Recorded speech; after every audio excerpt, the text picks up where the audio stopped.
My leading coach. Yeah, we took the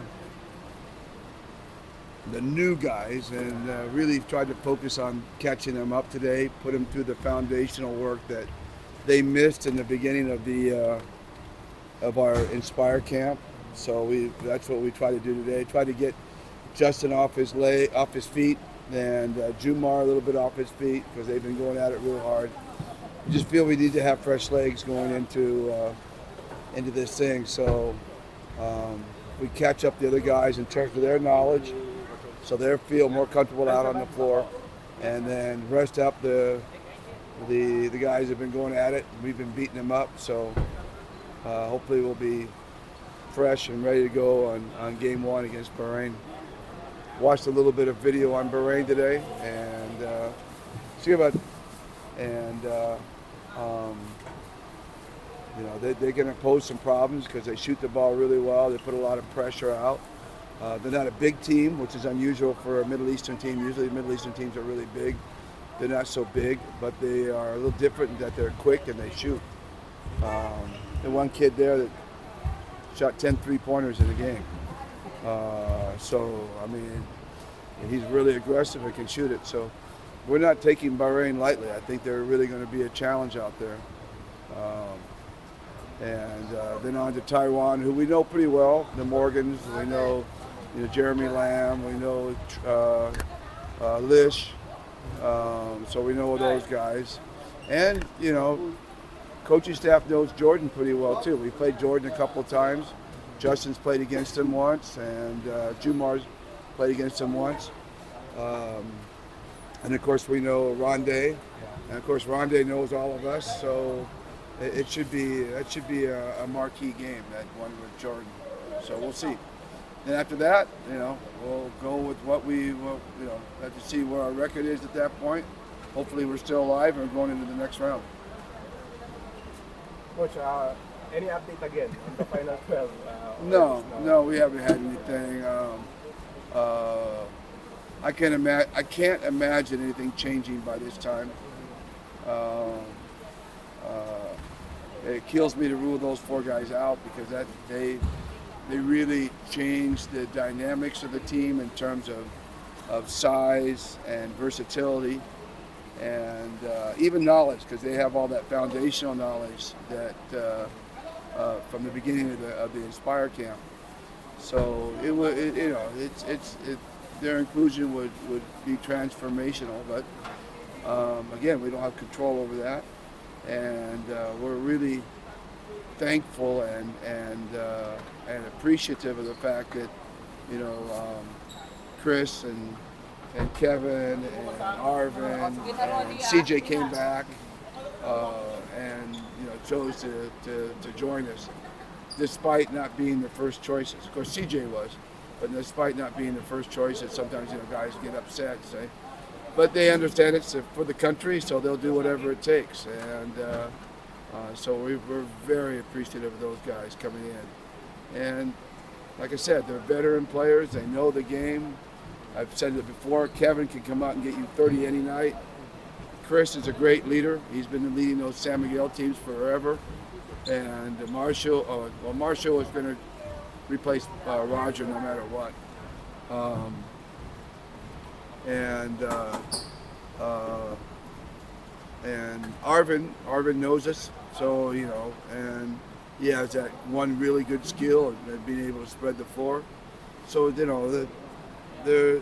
we lose a little bit in terms of size, but we don't lose anything in terms really of just pure talent. They are talented and they are smart and they are all leaders. So. Coach, you talked about putting out fires. I remember in that press con in the PBA office. Do you anticipate much more fires when you land in China, especially with them being the host, trying to get back at us? No, I don't foresee that. If there are, we will, but I don't foresee it. Coach Al Francis is going earlier. He'll be arriving there early, a few hours before us, and you know how he does things. He's going to get everything set up, and that they aren't going to set up. He's probably going to beat up on a couple people, you know. I say that jokingly, but you know, I mean, he gets things done. Al Francis, he gets things done, man. So I don't anticipate those kind of things happening with Al Francis around. But you know, right, the fires for us are all going to be basketball related at this point. You know, hopefully no injuries. Hopefully Bahrain doesn't come out and shoot lights out. You know, those are things that we're going to have to worry about now. The preparations, the practices, getting guys ready. More really the training staff than me at this point, getting everybody ready to go out there and play. Coach, how would you describe the short preparation time? Was it very productive, considering with the short time period that you have to prepare?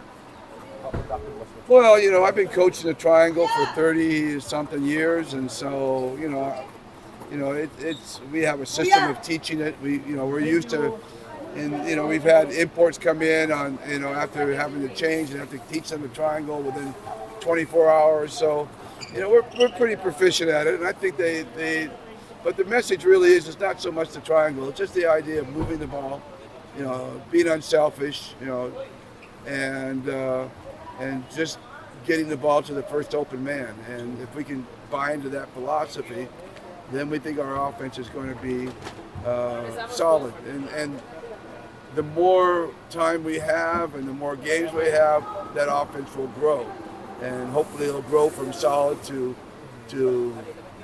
you know, good to great to maybe special or whatever. So, you know, that's the challenge. Defensively, I got some, you know, Chris Ross, awesome defensive player. We got guys who can play defense. Just a matter of whether we have the size to play defense. You know, that's always a big question. And that's not really about preparation. It's more about just personnel. You know, I don't want to keep belaboring the point, but Calvin and Jason were supposed to be our defensive studs. They're our stoppers for those, you know, because Perkins is so strong physically, moves his feet really well, and Calvin can, you know, really play you to a point where you're not focused on your game anymore.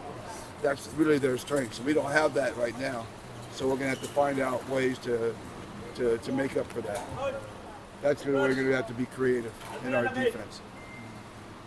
Have you seen the other teams like China, Korea? Are you that far ahead?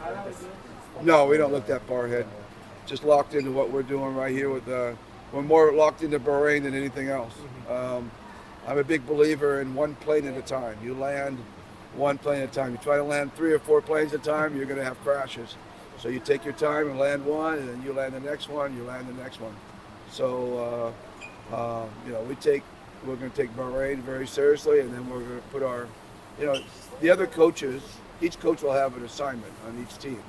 So, you know, while we're focusing on Bahrain as a group, there's always a coach focusing on Thailand, and there's another coach focusing on Jordan. And then, in the meantime, Jong, who's really our lead scout, you know, he'll be out there watching Korea and Japan in their games on the other side, watching China, watching Iran, and checking on those guys and getting things prepared. But they'll always have a coach that's ahead of us preparing. So when we get there, he's the one presenting and presenting to me, and then I present to the team. So I can keep my focus on one plane at a time.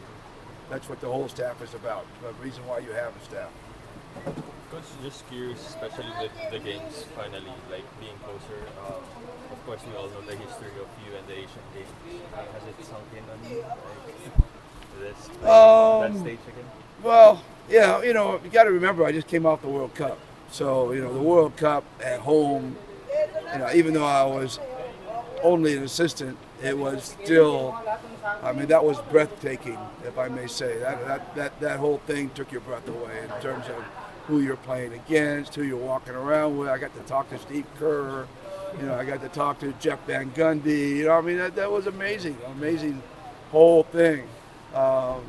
So, you know, you're coming down from there, then you're going over to the Asian Games. But now it's a whole different situation because I'm now the head coach, and it's a completely different thing between being the assistant coach and the head coach. So, I really didn't feel the pressure as much as an assistant coach.